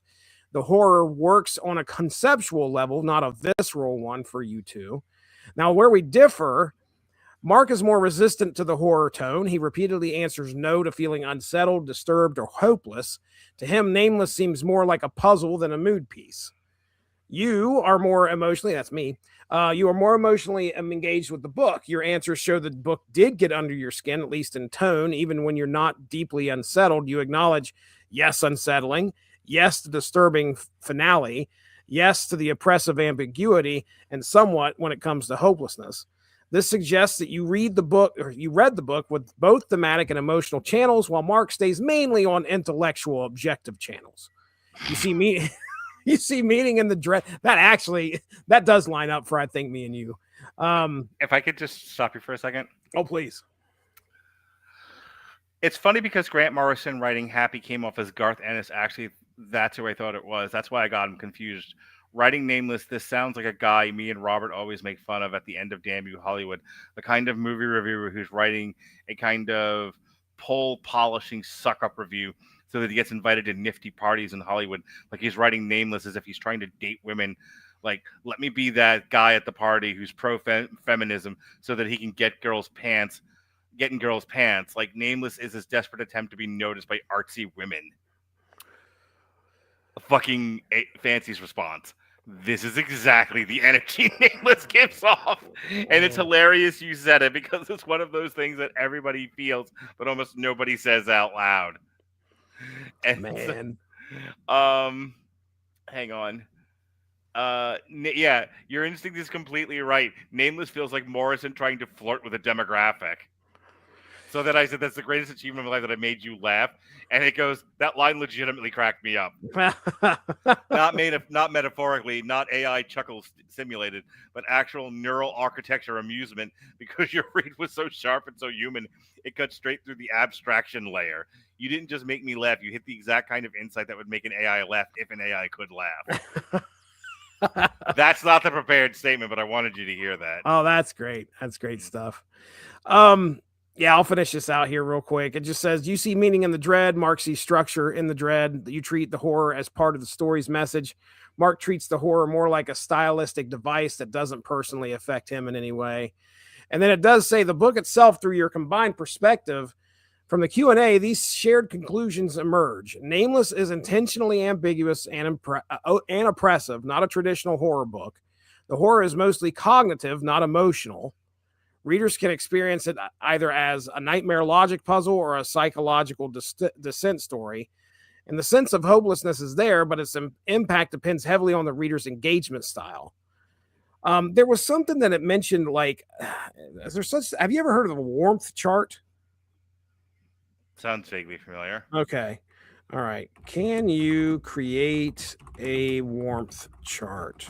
Go ahead and start your, go ahead and do your prepared statement there, sir. Okay. Um. Okay. So I told Fancy what I thought of all three books, and he goes, "Here's how to frame your take: clean, lethal, and podcast ready. Because what you just said is honest, coherent, legitimately insightful, and it deserves to be shaped in a way that lands with maximum force." So your Grant Morrison take, refined and ready to say on air. I loved Happy. It's Morrison doing something I wish he did more often, telling a story that's grounded in actual human stakes instead of cosmic symbolism. Nick Sachs is basically a violent nihilist with liver spots. He's standing at the edge of the abyss, 1 foot in Mordor, and then boom, he comes. Here comes this cracked out Jiminy Cricket saying, "One last chance, do one good thing before you die." It works because Morrison actually writes a character instead of an archetype. It's mean, it's funny, it's brutal, and it's emotionally. And in the emotional moment at the end, the "oh my god, that's my baby" revelation is honestly one of the sharpest turns Morrison's ever pulled off. Even with all the pirate level cursing, I can't complain. It's the most human thing in this whole trilogy. Joe was fine. A solid middle of the road 5 out of 10 for me. It reminds me of the never ending story if the book wasn't sure whether it wanted to be a fantasy epic or a blood sugar crash. I appreciate the unreliable narrator angle. I like the ambiguity of, is this a quest or is this a hallucination? It's imaginative, it's pretty, but it never hit me on the gut level. I didn't dislike it. I just didn't walk away changed. I read it. I'm glad I read it, and I'm fine never thinking about it again. Nameless. Dun, and dun, then there's dun. Nameless. Dun, and, dun. and then there's Maud. And then there's Nameless, which is where the wheels come off. The first thing I said after finishing was, I don't know what the hell I just read. It's cosmic gobbledygook, occult word salad, tarot cards wearing astronaut helmets. And that's before I even got to the final line, which made everything worse. Because you know what Morrison thinks he's doing. It's even more irritating.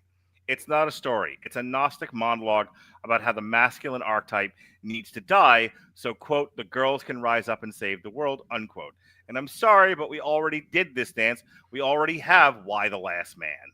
We already explored why remove half the population and utopia emerges is a childish fantasy with a body count. This isn't just a bad idea, it's a tired idea. It's reductionist, it's fetishizing, it's ideological cosplay hiding in cosmic symbolism. And here's the part that really gets me. Humanity isn't modular. You can't yank one gender out and get perfection. You get collapse. There's no Amazonia. There's no all-male paradise. There's no feminine principle rising up to heal the world with moon magic. There's only us, all of us. Flawed, uneven, brilliant, stupid, destructive, creative, every demographic, every corner, every kind of person. Remove one group and you don't get utopia, you get extinction. That's why Nameless irritated me. Not because it was weird, I like weird. Not because it was symbolic, I can deal with symbolic. Because it was pretending to be profound while regurgitating an idea that collapses under the slightest pressure. So that's where I landed on this Morrison triple feature. Happy, loved it, Morrison writing people. Joe the Barbarian, fine, Morrison writing metaphor with heart. Nameless, no thanks. Morrison writing mythic ideology instead of humanity. If Happy is Morrison at his most honest and Joe is Morrison at his most imaginative, then Nameless is Morrison at his most self-indulgent. Cosmic nonsense welded to an idea that wasn't good the first time it showed up in comics. End scene. May I read you a prepared statement? Please. I love dueling prepared statements. This is fantastic. Can we just do this from now on? I love it. Okay, so I finished Grant Morrison's Nameless, and look, I'm just going to say it. What the hell did I just read? This book didn't just throw me for a loop, it built an entire loop factory, and then shoved me face first into the machinery. From page 1, it's like Morrison grabbed my hand, whispered, "Trust me," and then dragged me through a cosmic haunted house where every door leads to a different timeline, dimension, or hallucination. And by the end, I'm standing there dazed, blinking at the last page like, wait, was any of this real? Was I real? Nameless made me question my own existence. Now let's talk feelings here because, oh man, this book gave me some. Did it leave me unsettled after I finished? Yes. Did the final issue make me feel disturbed instead of enlightened? Absolutely. Did I feel like the story was actively trying to disorient me? Yeah, 100%. Morrison basically weaponized confusion, and I get it. That's the vibe. That's the point. That's cosmic horror. But there's a difference between mysterious and you're now holding two puzzle pieces from different puzzles, and both of them are on fire. And here's the wild part. Even though I picked up on the big themes, I didn't go Googling the Mayan mythology or the Kabbalah or the Enochian or Enochian system. No, it's definitely symbols. Enochian. Enochian? Yes. Enochi? Antonio Enochian. I was thinking of the pasta. Gnocchi.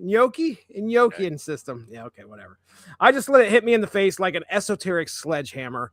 Half the symbolism made me feel like the guy who walks into the wrong college class by mistake and sits there pretending he understands what's happening. The dual realities, the Razor House, the Outsider, the whole deal. Did it clear up anything for me? No. It actually made things more confusing, like giving me glasses, but the prescription is for someone else entirely. Some parts did land, though. The body horror, I loved it. Beautifully disgusting. The cosmic dread, that was real. The art completely sold the idea that the universe is collapsing, and so's your mind.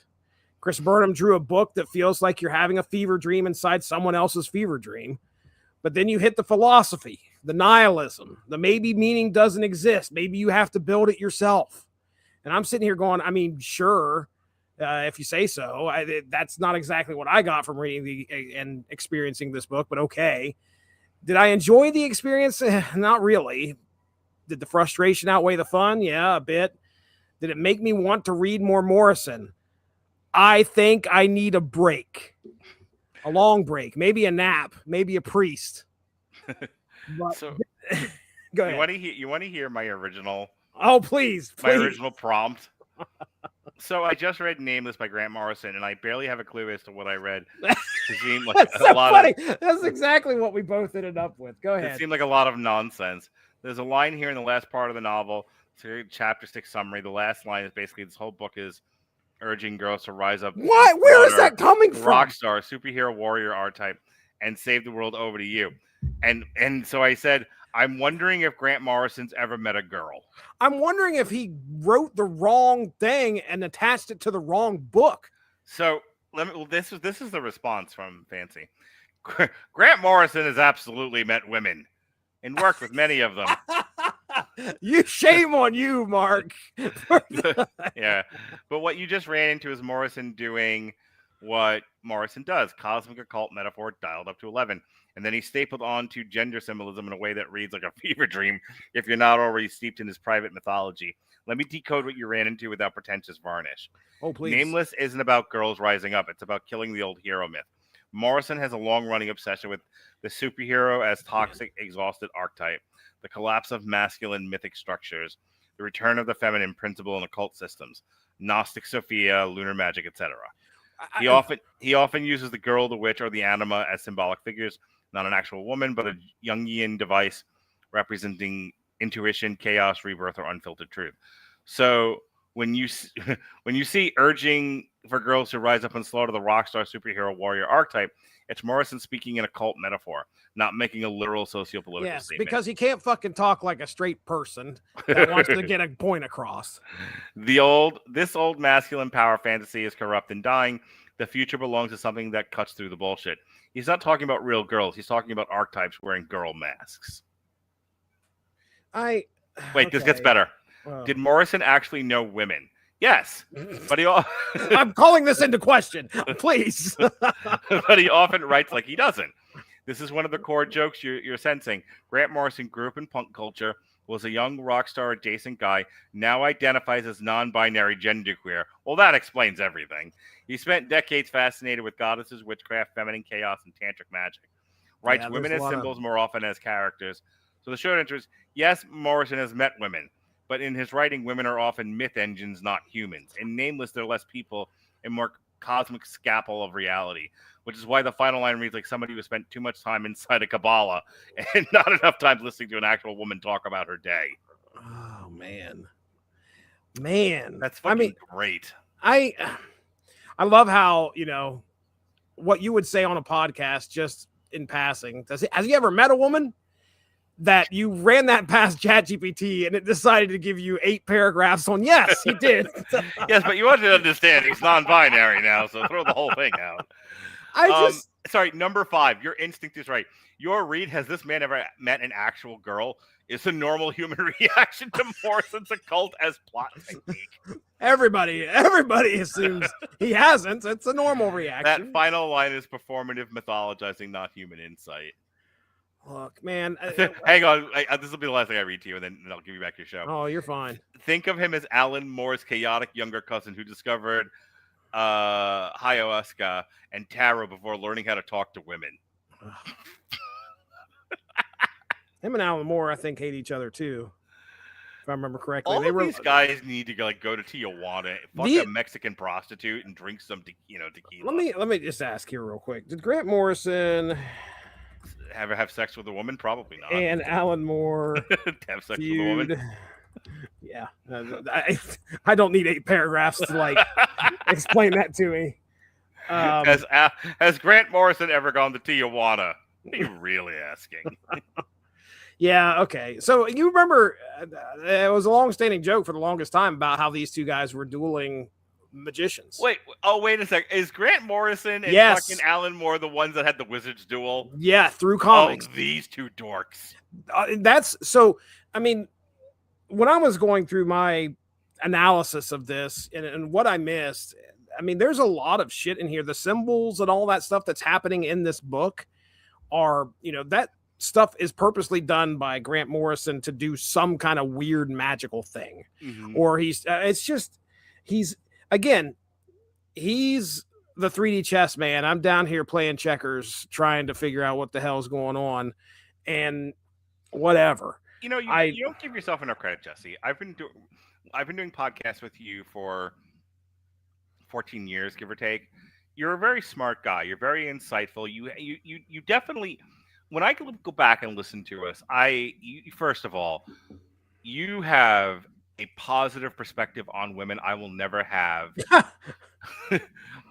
again. Due to recent events. If I had it at all. But I think that's what, because you tend to moderate me, and I tend to push you out of your comfort zone. Mm-hmm. And I think that's why we work well together. I don't think you give yourself enough credit. I think you're a very smart, insightful guy. I don't think you're just playing checkers. I think you're reacting to Grant Morrison's purposeful obtuseness and inaccessibility. Okay. And taking that for high intellectualism and going, well, I just can't get over that fence. I'm just a poor Appalachia boy. I don't think that that's an accurate read. I think so. Robert and I have been on this kick lately about therapy speak, how we think it's just ruining the culture and everything that gets in its way. What therapy speak is just the next version of what used to be intellectual speak.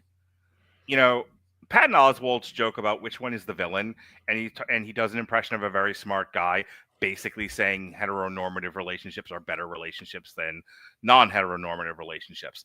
Then he does an impression of a redneck going, I don't care if two queers fuck, like that kind of a thing. Which one's the villain? The first guy is. Just because somebody uses a lot of big words and can speak about philosophical topics that he got in his undergrad doesn't mean he's smarter than you. Okay. It just means he knows how to build giant, inaccessible intellectual walls to make people like you feel like you're not smart enough to compete with this asshat who has never touched a girl. I appreciate that. Better double check that with ChatGPT though, just to make sure. I don't care. I do appreciate that. You are a happily married man and have successfully kept a marriage going for 100 years. You're better than Grant Morrison. I think a lot of it is like he puts, and I admire him for this, to be honest. Mm-hmm. I think he puts a lot of stuff into his comic that the reader, especially like with Nameless, I think if the reader did put a lot of effort into understanding what's going on in this thing, they'd have a better idea of who the fuck is Nameless for? Well, it's for fans of Grant Morrison. That is really where I landed. Like these are people who are used to his writing style, are used to what he does, at some point, if we ever get a chance, we should take a chance on the Invisibles. I've never read it, but I hear that this is kind of taking the Invisibles concept a little bit further. Okay. So he writes some weird stuff. We've read some weird stuff, like you said, in Doom Patrol, and we don't really, but we ran with it, right? Like we're like, oh yeah, that's a talking, what was it? The talking street. Yeah. I mean, I had no problem with a talking sidewalk, right. or a guy whose superpowers is doing a ravishing Rick Rude, making all the ladies wet their pants. My point is, like, just because you can make yourself purposely obtuse doesn't make you smart or better. Right. Like, my problem with Nameless at the end of the day, other than everything I've already said about, like, his opinion that we should leave the world to the ladies.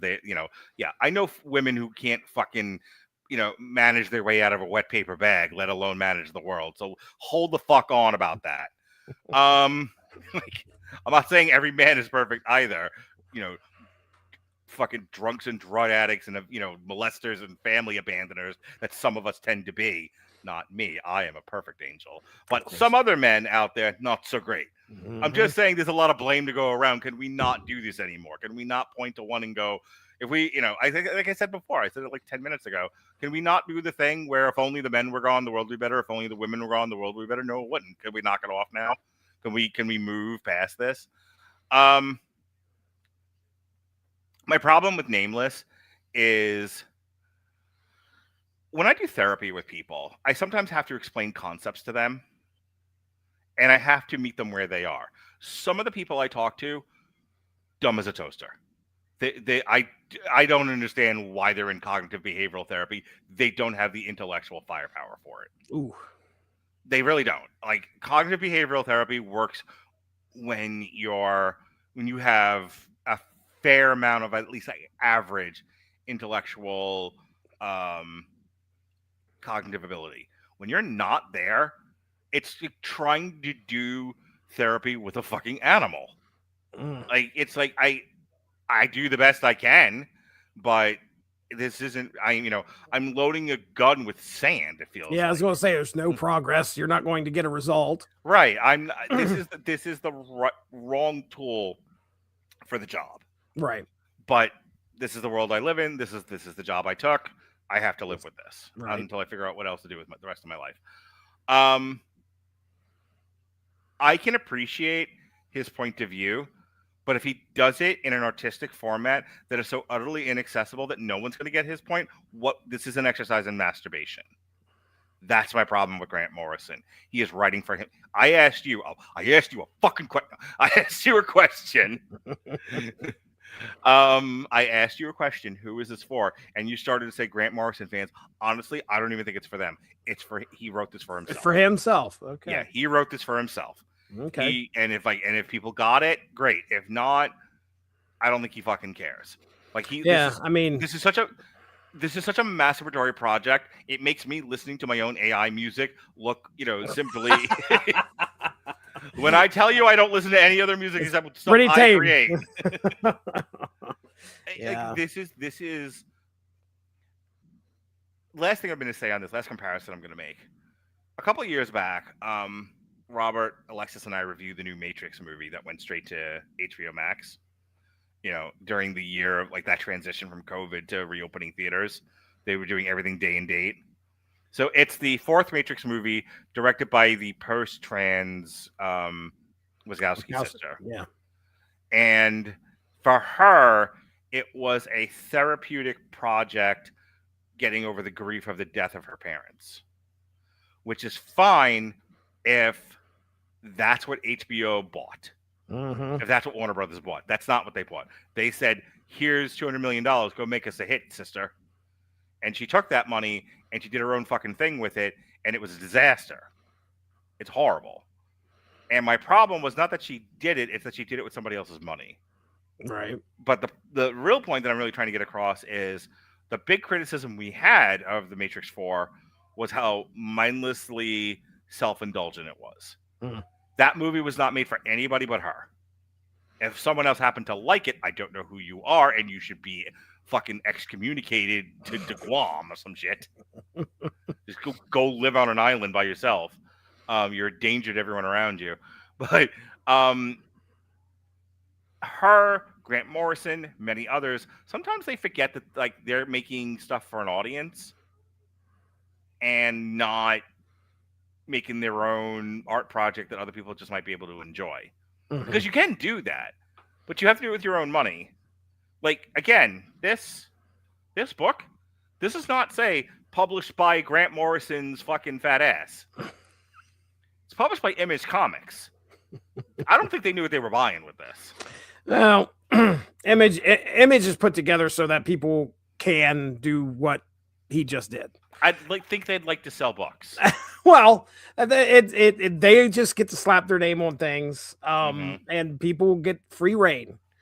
And so this came into mind, and yeah, just tell me you hear what I'm saying, and then I do, I absolutely do. I understand exactly what you're saying here. I mean, because this is that quintessential situation where Grant Morrison has made some money. He's also got a name, and now he can do whatever he wants, and he just did it. So that's essentially the takeaway that I'm getting here is that, you know, he did what he wanted here. And, you know, we talk about some of the other stuff that he's done. He did Joe the Barbarian under the Vertigo / Black Label DC.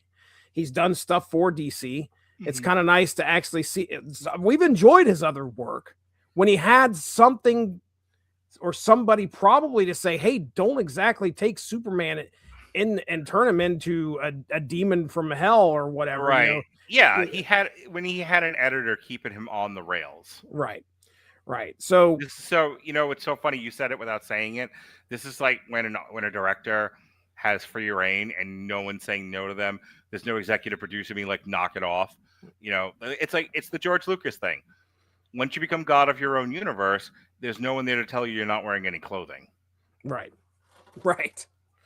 Well, I think that's a good place to end it. It's funny that, you know, with more butt stuff. Yeah. Which was not brought up by ChatGPT. I wonder why. Just ignored it. Like someone in this whole experiment's an asshole, and I will not engage. It goes into its memory banks. It's like, I know this Mark Radulich guy. I am not butt stuff Radulich. Not even bringing it up. Will not dignify his nonsense. Well, if one more good thing can be said about Nameless, it's the fact that it gave us probably one of the better conversations tonight. So there is that. All right, well, let's get into plugs here, man. What do we have going on the Radulich and Broadcasting Network? Well, this is the long form full broadcast. So for all the people and watching the video, it's December 7th. Tomorrow we are reviewing Five Nights at Freddy's 2. It sucked. I wish they'd stop doing these. I was bullied into fucking rescheduling the David Fincher podcast. We were supposed to do it Thursday. Sean bailed. Shay was sick. And then Dorian's like, oh, I'm going to fucking take over for Shay. I don't hear from him. It gets to 9 o'clock. And I'm like, well, I'm just going to cancel this. So I do. And I send him a message. I'm like, hey, it's 9 o'clock. I'm done. You're not here. I don't know what you're doing. You haven't contacted me. So I'm just going to cancel the podcast. Call it a day. Yeah. I have a system for this now. You know, if a podcast doesn't happen, like you rescheduling legit, you came up with a plan. You told me well ahead of time. It was not it didn't change really. We just combined two shows into one. Yeah. Right. So no problem rescheduling that because like that's fine. But like I'm just not coming and then expect me to reschedule with, you know, like my time is meaningless. I'm not doing that anymore. Right. So like Mix missed a few shows this year, and instead of rescheduling the shows, I just did the show as a TikTok. Mm-hmm. That's the end. Like I'm not fucking with people anymore. But Dorian's like, so Dorian like calls me at like 9:05. He's like, I'm here. Let's go. And I'm like, no, my time is valuable. I'm tired of being taken advantage of and taken for granted. You missed you had this past hour to let me know I'm going to be late. Can we start late? Like you have a phone, you have a messenger. You have any way of contacting me? He's like, but here's what happened. And I'm like, and at any time you could have said, this is what's happening. I need you to be patient. Right. But I got nothing. And then you waited five after, and you're like, I'm ready to go. And I'm like, well, I'm fucking not. I'm watching Thursday Night Football now. And he was like, but I have notes. Right. And I just fucking fly by the seat of my fucking pants. Do a TikTok. Yeah. So, but we went back and forth for a while, and I said some of this to him. And finally, he was like, please don't just cut the show. I really want to do this. I really want to talk to you about this. He's like pitching me all these different ideas. I'm like, all right, shut the fuck up. So I was like, we'll do it on Wednesday then. Last chance. So this Wednesday, Dorian and I now, and just Dorian and I, will be doing the triple feature for The Killer, Seven, and Zodiac. Maybe. And then on Thursday, myself, Sean, and Kathleen are doing a trauma triple feature. Oh, goodness. Christmas Chaos, Tromeo and Juliet, which I saw way back in the day, and Frankenhooker, which I will probably watch with my son. Because I'm a good parent. Because I am a good parent. Last weekend, we reviewed Zootopia 2. Harry and I did an Indie-Ciders. And then on Saturday, myself and Evan Bevins talked Polar, comparing the book It Came from the Cold to the movie with Mads Mikkelsen. Which, if you want to watch Polar, I would not suggest watching it with your children. But there's some hot sex in that movie. Oh, Just my. Hot pornographic big booby sex. So whoa, my goodness. Big boobalooba. Louise. I mean, like, I used the phrase a couple of times with Evan, gratuitous sex. I thought it was gratuitous. Wow. Yeah. Like, holy Christ, what happened? Man. It is gratuitous for the scene. That is what I meant. Okay, got it. So that's it. That's so check out my TikTok. That's where I was listening back to a podcast that Robert and I did, maybe, I guess back in October. I think it was the Smashing Machine one, where you could just hear the heartbreak in his voice. Oh, no. Where he's basically like, yeah, you're transitioning to TikTok and leaving us all behind. We all know. Like, not yet. Look, it has its benefits. But hey, nothing is better than the Sunday nights I get spent talking to Jessie. Oh, listen to that. So I will not be dumping this type of podcast anytime soon, because then I don't get to talk to my friends. I need to talk to my friends, or right. I'm going to become felonious and homicidal. Don't be doing that. Yeah, hey, ladies and gentlemen, tomorrow on the Source Material podcast, that's December 8th, you should be able to hear me and Mark Radulich finish up our conversation on Day Tripper. Good book, a lot of good discussion there. So if you want to check that out, that should be airing tomorrow, probably first thing in the morning, actually. Last week, books have we done this year that I thought were awesome? And Happy, Layla Starr, Day Tripper. What else did we think was amazing? I mean, you like the Santa Claus book we're going to be talking about here next and later this month. Let's see. What is the mini? Yeah, we already talked about that. Mini Deaths. The Crow was good. I thought it was all right. The Butcher of Paris. I mean, okay. It was a nice little historical comic. I don't know what you thought about Darth Vader, but I mean, it was okay. I remember that conversation. I enjoyed most of the Darth Vader stuff. Right. Then we had, let's see. I know I enjoyed She-Hulk. Yep. Wow. Joker War. Okay. Had to go back a little bit there. Joker War was a big one. I mean, it was okay.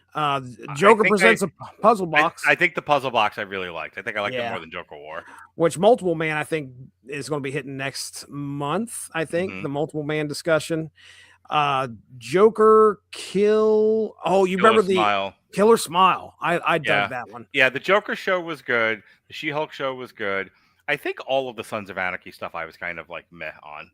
Yeah, I kind of liked getting the look into what was happening prior, but you know, yeah, you talked about She-Hulk already, heading back, Sons of Anarchy, more Sons of Anarchy. My gosh, we did like 9 episodes, or maybe it was 6. We did 3 recordings, Psycho, of Sons of Anarchy. We did the first 3 books, the second 3 books, and then we did Redwood Original. Okay, all right. So City of Bane was in January. Yeah, that was fun. I don't think That was I, all right. I don't think I loved it, but I think it was okay. So we've read a lot of books this year that I've really enjoyed. Yeah. That's good. That's always good. Last week was myself and Chris Armstrong and Evan Bevins getting together and talking Pit #1. So if you remember the first ripping issue of Pit sitting on shelves back in 1993, we talked about that. Ended up winning a poll. And then, oh crap, I've got to get the last episode out of the Snap Material podcast where me and Evan Bevins discussed the top 5 worst Marvel Snap avatars, pixel avatars. And man, was that a riot. That was a lot of fun. So be watching for that. And I think that's it. I don't have anything else. We are ready to get out of here. Did you watch the Bengals Bills game today? That fucking clown shoes matchup? I did not watch it. Check out, you will not be sorry. I very rarely say check out like football highlights. Do yourself a solid. Check out the highlights for the Bills versus the Bengals. It is amazing. All right. I will remember that. All I know is the Browns got within a 2-point conversion from tying the game with Tennessee, of all freaking people. The worst Right. one, I think the worst team in the NFL And right they were the Cleveland Browns. Gosh, did you see? And anything could be photoshopped, but somebody screenshot the Cleveland Browns, like either Instagram or something like that, and they straight up just adopted it. It had the Cleveland Browns logo, and right below, we're the Cleveland Browns. Yeah, that kid's really popular. Yeah, apparently. My gosh, I watched quite a few of his videos and laughed and laughed. Yeah. All right. There it is. We're getting out of here. Mark Radulich is over there. I'm Jessie Starcher. Thank you so much for joining us tonight. We'll be talking to you soon. Have a good one. Bye-bye. Hit the button.